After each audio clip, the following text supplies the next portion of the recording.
बिस्मिल्लाहिर्रहमानिर्रहीम। अस्सलाम वालेकुम दोस्तों, नई वीडियो में खुश आमदीद। दोस्तों, इमरान खान का कहा एक एक लफ्ज सच साबित हो गया। हुकूमत के जाने की तैयारियां, इम्पोर्टेड सरकार को इस्लामाबाद पुलिस ने दिया बड़ा झटका, अपने शहरियों पर तशद्दुद से इनकार कर दिया। राना सनाउल्लाह का नया इम्तिहान शुरू हो गया, हुकूमत के खात्मे का आगाज हो गया। वीडियो की तफसील में जाने से पहले आप देख रहे हैं हकीकत की दुनिया डॉक्टर अली के साथ। हमारा चैनल सब्सक्राइब करके घंटी के निशान को दबाना मत भूलिएगा। इस वीडियो को ज्यादा से ज्यादा फेसबुक, व्हाट्सएप और सोशल मीडिया पर शेयर जरूर करें। शेयर और लाइक करने के साथ साथ कमेंट बॉक्स में पाक फौज जिंदाबाद, पाकिस्तान पाइंदाबाद और पाकिस्तान के गुमनाम हीरोज को सलाम का नारा कमेंट जरूर कीजिएगा। दोस्तों, इमरान खान का आजादी मार्च अपने पूरे आबोताब के साथ जारी है। चेयरमैन पाकिस्तान तहरीक इंसाफ लॉन्ग मार्च को इस अंदाज से आहिस्ता आहिस्ता आगे लेकर बढ़ रहे हैं कि जिससे हुकूमत की मुश्किलात में मजीद इजाफा हो रहा है।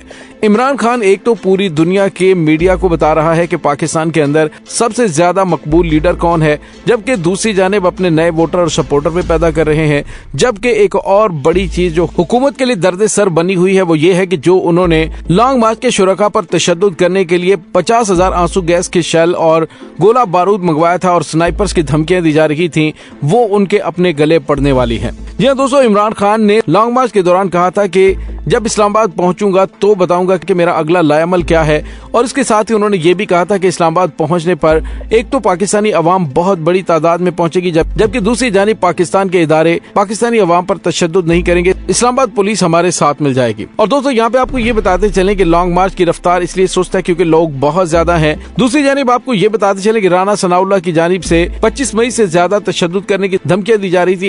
इस्लामाबाद पुलिस ने एक अहम मीटिंग में पाकिस्तानी अवाम पर तशद्दुद करने से इनकार कर दिया है। जबकि दूसरी जानिब जो सिंध से पुलिस बुलाई गई है, सिंध पुलिस ने भी पाकिस्तानी अवाम पर जो कि लॉन्ग मार्च में आएगी उन पर तशद्दुद करने से इनकार करते हुए कहा, ये कैसे मुमकिन है, हम भी पाकिस्तानी हैं और हम अपने पाकिस्तानियों पर सिर्फ इसलिए तशद्दुद करें कि वो एहतजाज कर रहे हैं। तो दोस्तों, इमरान खान का वो कहा सच साबित हो रहा है कि इस्लामाबाद पुलिस भी हमारे साथ मिल जाएगी। पाकिस्तानी इदारों की हम इज्जत करते हैं, पाकिस्तानी हमारे इदारे हैं और वो कभी भी इस इम्पोर्टेड सरकार के इशारों पर अपने लोगों पर तशद्दुद नहीं करेंगे। दोस्तों, अब राना सनाउल्लाह के लिए एक बहुत बड़ी मुसीबत खड़ी हो गई है। जो दिन में 3 दफा प्रेस कॉन्फ्रेंस करके गीदड़ भभकियां लगा रहे थे, अब इस्लामाबाद पुलिस ने उनके गुब्बारे से हवा निकाल दी है। जबकि दूसरी जानिब पाकिस्तान तहरीक इंसाफ को जलसे की इजाजत न देने पर इस्लामाबाद इंतजामिया को नोटिस जारी कर दिया गया है। तफसीलात के मुताबिक इस्लामाबाद में जलसा और धरना की इजाजत न मिलने के खिलाफ पीटीआई की दरखास्त पर समाअत हुई। इस्लामाबाद हाईकोर्ट के जस्टिस आमिर फारूक ने दरखास्त पर समाअत की और दौरान समाअत अदालत ने इस्तफसार किया कि क्या इस्लामाबाद इंतजामिया ने लॉन्ग मार्च की इजाजत की दरखास्त मुस्तरद कर दी है। जिसके जवाब में पीटीआई के वकील ने बताया कि इंतजामिया ने ताहाल मार्च की इजाजत पर कोई फैसला नहीं दिया। इस पर अदालत ने इस्लामाबाद इंतजामिया को कल तलब किया और हुक्म दिया कि इस्लामाबाद इंतजामिया का मजाज ऑफिसर कल अदालत में पेश हो।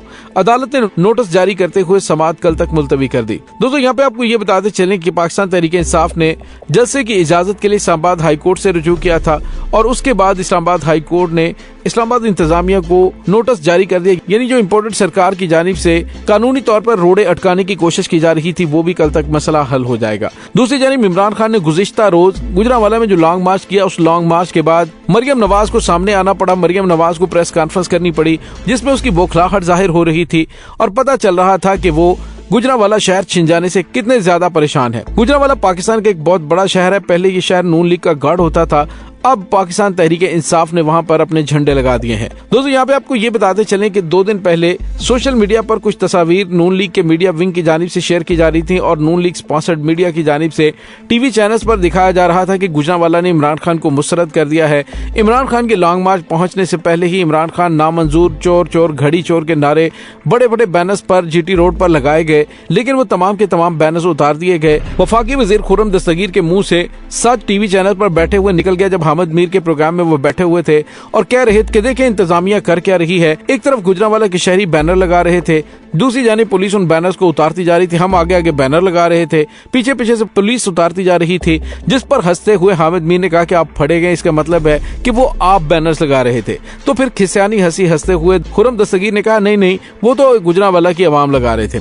तो दोस्तों, इनकी जानिब से हर मुमकिन कोशिश की जा रही है, लेकिन पाकिस्तानी अवाम ने इनको रिजेक्ट कर दिया। उसकी वजह यह है, ये अब پاکستانیوں کے لیے ناقابل برداشت ہو چکے ہیں، کیونکہ گیلپ سروے کے مطابق پاکستان میں ایک مہینے میں مہنگائی میں ریکارڈ 4% اضافہ ہوا ہے، جو کہ بہت زیادہ ہے۔ اور تازہ گیلپ سروے کے خوفناک نتائج سامنے آئے کہ عمران خان کی حکومت جانے کے بعد نئے سروے میں 81% کاروباری افراد سمجھتے ہیں کہ سیاسی حالات کے باعث کاروبار تباہ ہو گیا ہے اور پاکستان کا عدالتی نظام کرپٹ ہے، انصاف نہیں دیتا اور غیر جانبدار بھی نہیں ہے۔ تو دوستو، اب گیلپ سروے نے بھی تمام معاملات کو کھول دیا ہے۔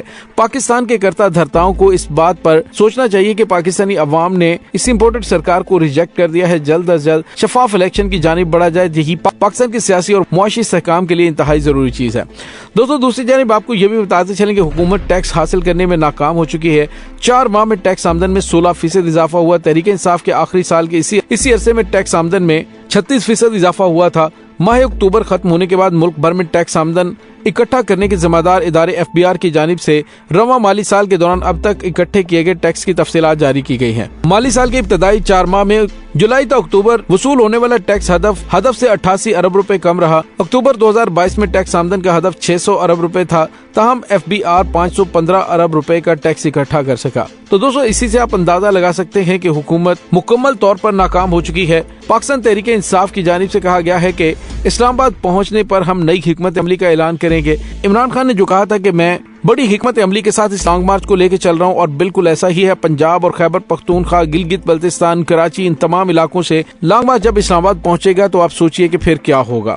اسلام آباد پولیس نے بھی انکار کر دیا ہے۔ جب پولیس نے انکار کر دیا تو آپ اندازہ لگائیں کہ پاکستان کے تحفظ کے امین ادارے پاکستان کی ڈیفنس فورسز کیسے اس امپورٹڈ سرکار کے حکم پر پاکستانیوں پر تشدد کر سکتی ہے۔ دوسری جانب آپ کو یہ بتاتے چلیں کہ پاکستان تحریک انصاف کے سیکرٹری جنرل اسد عمر نے پارٹی چیئرمین عمران خان کی قیادت میں لانگ مارچ کے اسلام آباد پہنچنے کا نیا شیڈیول جاری کیا ہے، جس میں انہوں نے بتایا کہ عمران خان 10 نومبر کو راولپنڈی پہنچیں گے اور 11 نومبر کو تمام قافلے اسلام آباد پہنچیں گے۔ پاکستان تحریک انصاف کا لانگ مارچ آج راولپنڈی بائی پاس سے شروع ہو کر گکھڑ منڈی میں اختتام پذیر ہوگا۔ جمعرات کے روز لانگ مارچ کی طرف سے وزیر آباد سے گجرات تک کا سفر طے کیا جائے گا، اور جمعے کو لانگ مارچ گجرات سے لالا موسیٰ پہنچے گا، اور ہفتے کے روز لانگ مارچ کھارگاں سے ہو کر سرائے عالمگیر پہنچے گا، اور اتوار کو سرائے عالمگیر سے لانگ مارچ جہلم تک کا سفر کرے گا۔ تو دوستو، یہاں پہ آپ کو یہ بتاتے چلیں کہ تحریک انصاف کے وفاقی دارالحکومت اسلام آباد کی جانب بڑھنے کے ساتھ ہی عین اسی وقت بارشوں اور سردی کی شدت میں اضافے کی پیشگوئی کی گئی ہے۔ محکمہ موسمیات کا کہنا ہے کہ اسلام آباد سمیت ملک کے بالائی علاقوں میں بارش اور پہاڑوں پر برف باری کا امکان ہے۔ اسلام آباد میں 4 نومبر جمعے کی شام رات سے بادل برس سکتے ہیں، اور خطہ پٹھوار سمیت بالائی پنجاب میں بھی بارشوں کا امکان ہے۔ اس کے علاوہ گلگت بلتستان، کشمیر، خیبر پختونخوا کے اکثر مقامات پر تیز ہواؤں کے ساتھ بارش کی توقع ہے، اور اسی دوران بلند پہاڑوں پر ہلکی برف باری کا امکان بھی ہے۔ یعنی موسم کے تیور بدل رہے ہیں۔ عمران خان اپنی حکمت عملی کس طرح سے ترتیب دیتے ہیں، اس کے بارے میں آنے والے دنوں میں پتہ چلے گا، کیونکہ عمران خان نے کہا کہ اسلام آباد پہنچنے کے بعد وہ نئی حکمت عملی کا اعلان کریں گے۔ دوستو، اس تمام صورتحال کے بارے میں آپ کا کیا کہنا ہے؟ کمنٹ سیکشن میں اپنے خیالات کا اظہار ضرور کیجیے گا۔ اس کے ساتھ ہی ڈاکٹر علی کو اجازت دیجیے، انشاءاللہ بہت جلد ملتے ہیں ایک نئی ویڈیو میں۔ تب تک کے لیے اپنا بہت سارا خیال رکھیے گا۔ پاک فوج زندہ باد، پاکستان پائندہ باد، پاکستان کے گمنام ہیروز کو سلام، اللہ وارث۔